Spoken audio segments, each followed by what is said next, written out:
Okay, so we're going to build more words and ideate and write our sentences. And again, I want to, one, make sure that you are blending. You always want to pre blend before you assemble.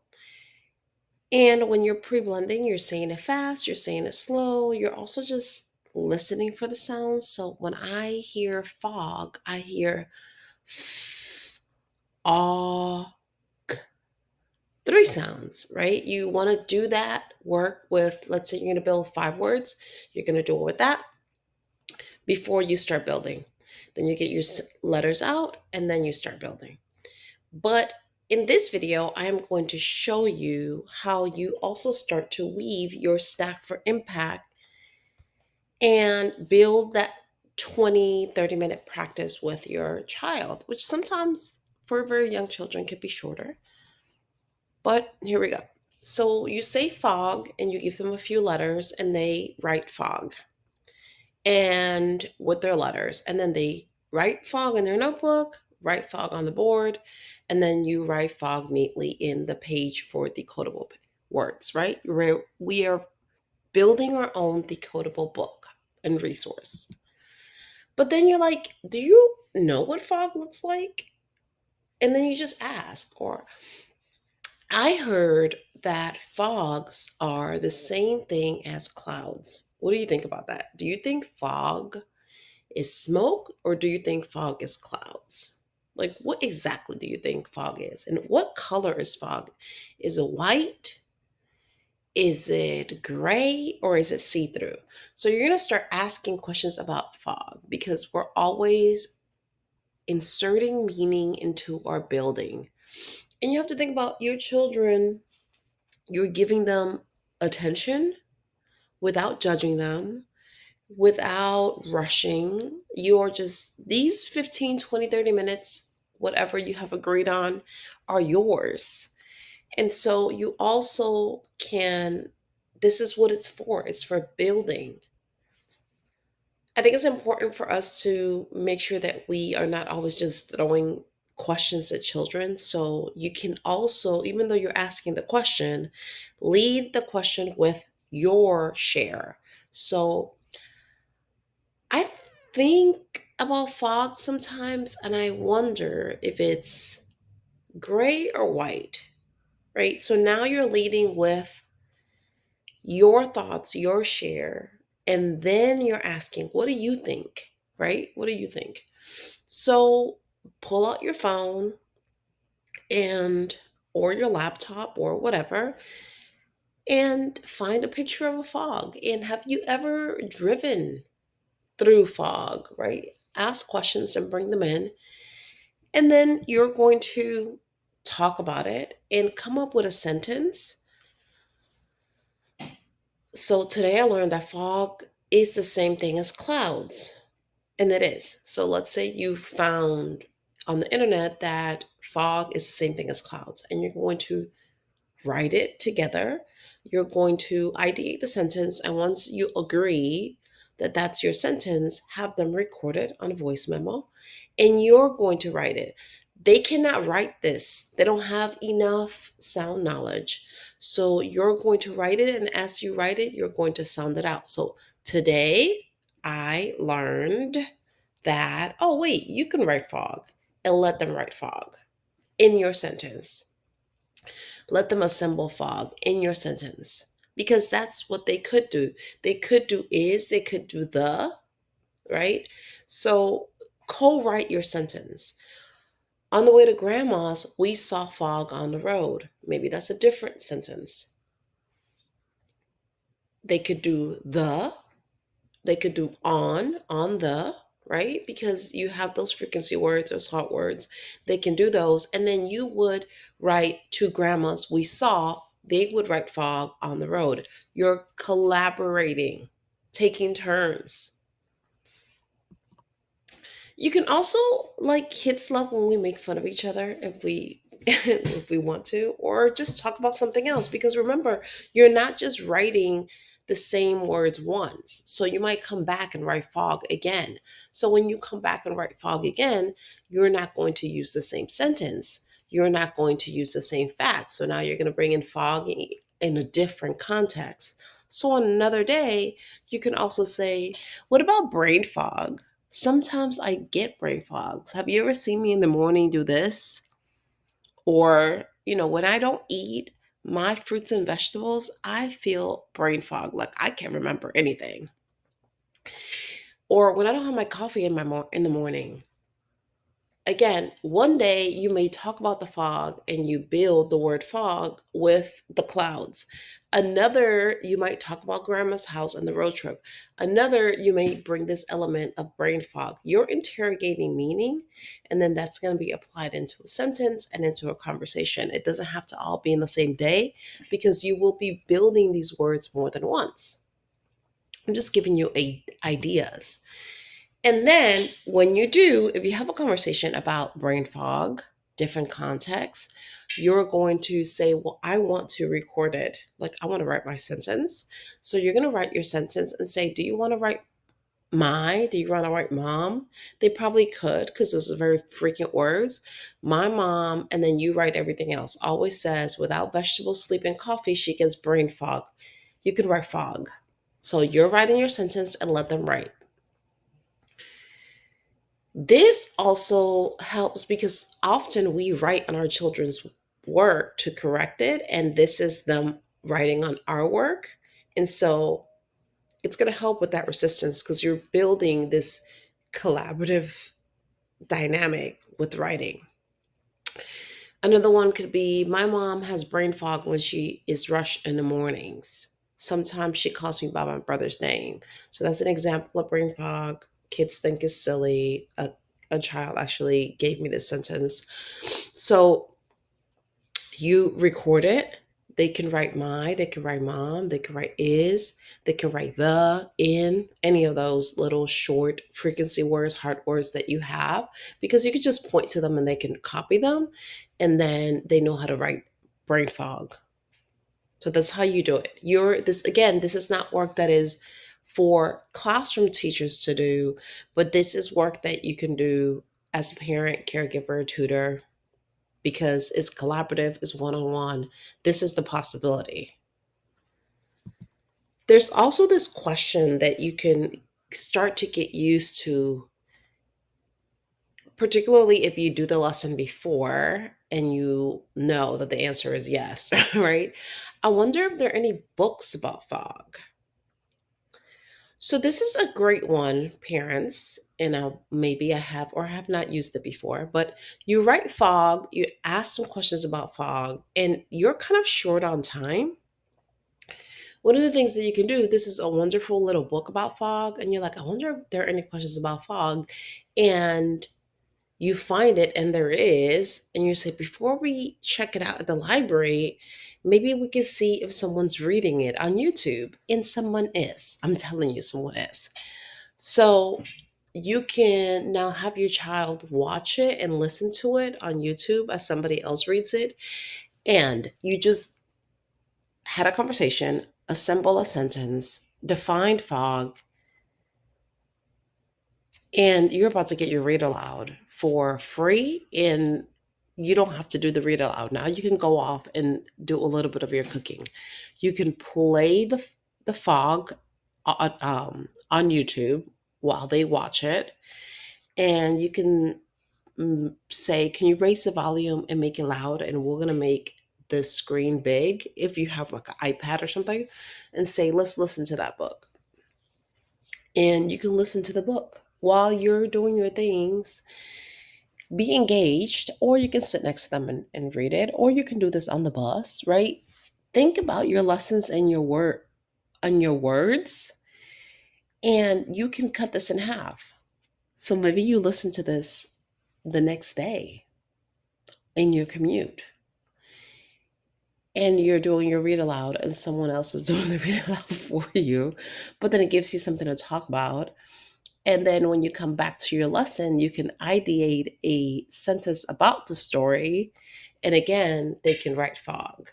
So you're going to weave these experiences into these lessons, but you explicitly built fog. And you're still going in your sequence. You're still going in your scope of sequence. You're still doing your exercises.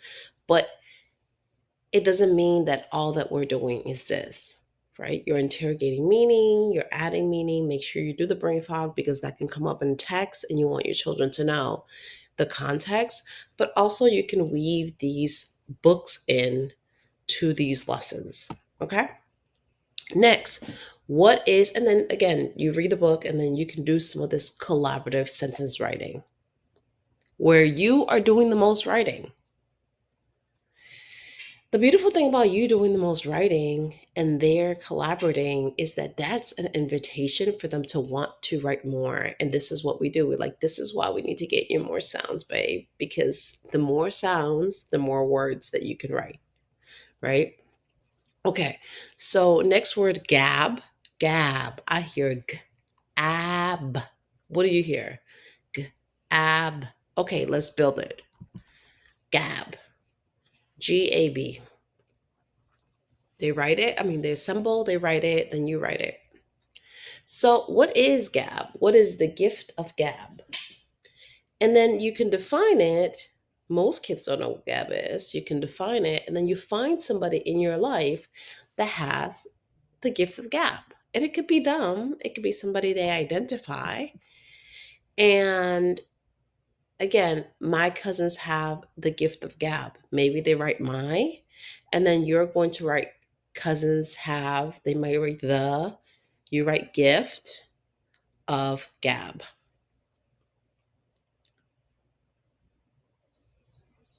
Now, for gift, they know the F, they know the T, they know the G, and you can say, you can almost write gift.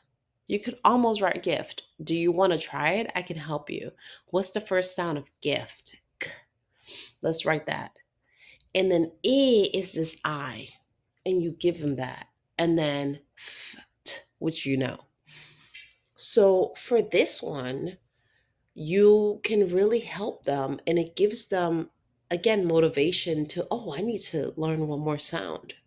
You can even go to your tracker and say, hey, we're going to learn that next because you are. And that gives them a desire to just keep working. So that's the gift of gab. Then the next one is gag. Gag. What sounds do we hear? Ag, gag. Okay, assemble it. They assemble, they write, you write, right? So far, this. Now, when we think about gab, what do we think about? And again, sometimes you have to say, when I think about gag, I think about when I go to the dentist, you're going to start with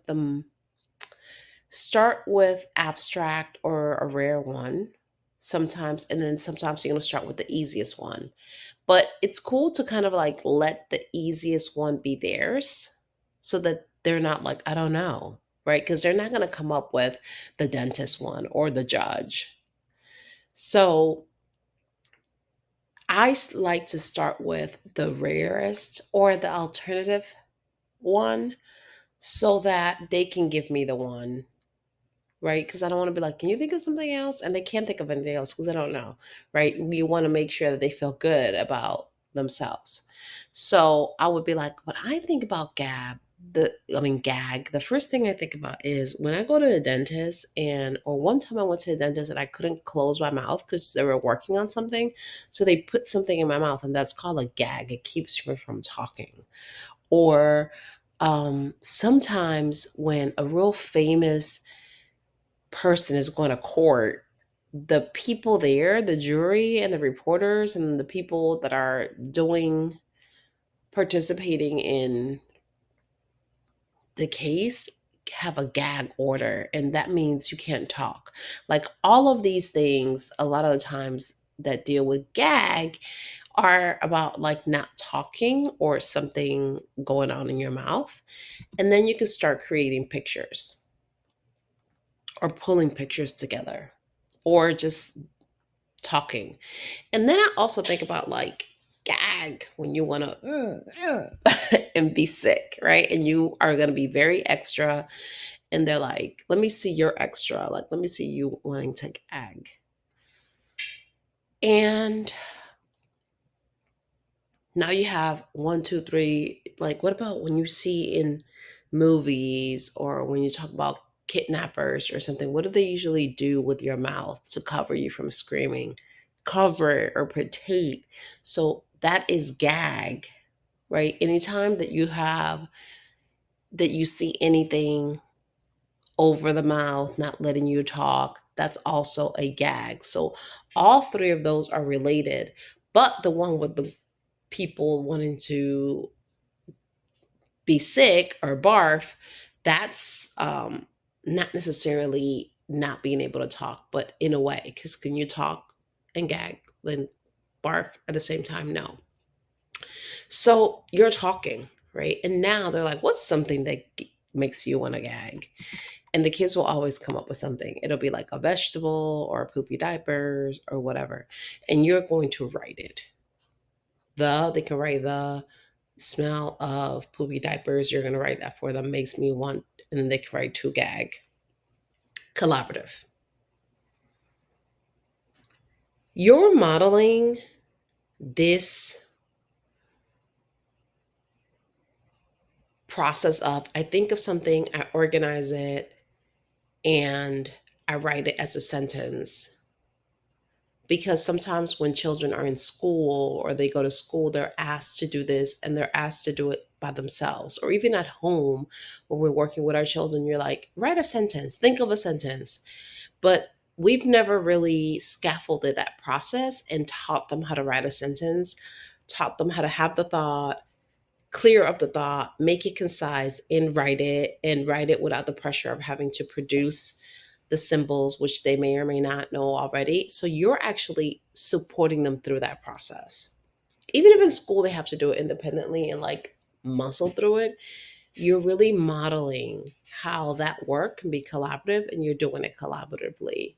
You're really scaffolding that process. Next word, tag. So what do you hear? Tag. Okay, they assemble. Then after they assemble, they write it on the board, they write it on the notebook, you write it for them. So now you have tag. Now, what comes to mind when you hear tag? Play, tag, a tag on a shirt, and also graffiti tags. So this is a good one for you to bring in because now when you're out and about, graffiti is everywhere. It's also an element of hip hop. So you can go through the elements of hip hop. There's a great book on this. So that's also a great one to go over. Like the elements of hip hop, ABCs. It's really dope. And um, when you are out and about, you're like, oh, that's a graffiti tag. That's a graffiti tag. So that's something. What's the difference between a tag and a signature?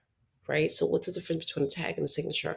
Any of that. So, you can go into a lesson about hip hop. You can now, when you're away, like you're creating situational awareness.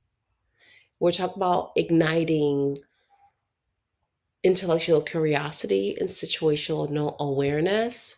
This is tag is a great word for that. And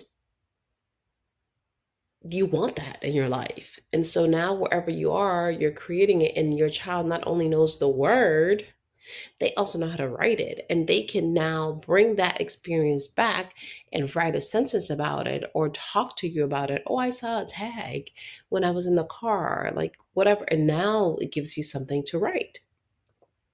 You're modeling that. Playing tag. Who do you like to play tag with? When I was little, I used to like to play tag with my cousins when I went to see my grandma. Like, what do oh, we play tag at the school, whatever it is. This is the word. That is that word. That word tag, playing tag, this is that word. These are these three sounds. That's what that word is. It is real in your life. You can write it, you can feel it, you can read it. This is what we want. We want those experiences and those connections to be a part of that, right? The other one is tag, like a tag on a shirt. So now, if we read this sentence and you'll read it, like the tag was on the bag, which one of the three tags is it? Is it The signature? Is it the graffiti signature? Is it the tag? Like this little piece of information that gives us the price? That's the other thing. A child may or may not know what's on the tag. We talk about tags, we assume that a child knows what's on the tag. What's on the tag? The size, the name of the brand, and the price. So then you talk about what's on the tag. Like, what is the information on the tag?